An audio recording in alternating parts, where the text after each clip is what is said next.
Magandang gabi, ngayong araw ay araw ng Huwebes, ikalawa ng Mayo taong 2024. Ngayong araw ay narito na po ang masayang resulta ng PCSO Lotto results, at ang mga draw po natin ngayong araw ay ang Nationwide Super Lotto 649, at National Lottery 642, 6D Lotto, 3D Lotto at 2D Lotto.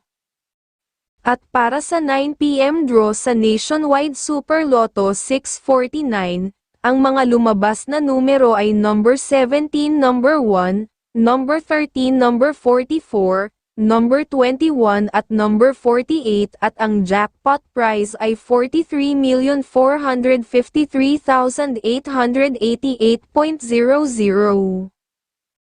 At para sa 9 PM draw National Lottery 642, ang lumabas na numero ay number 2, number 39, number 4, number 23, number 1 at number 25, at ang jackpot prize ay 38,018,083.40.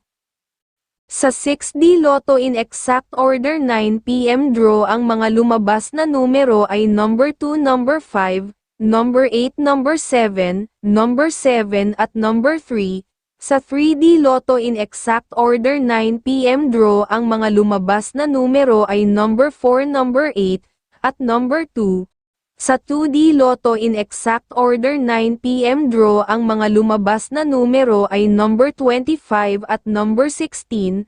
Ngayon ay malalaman ninyo kung may nanalo sa Nationwide Super Lotto 649, ay walang nanalo 0, at sa National Lottery 642, ay walang nanalo 0.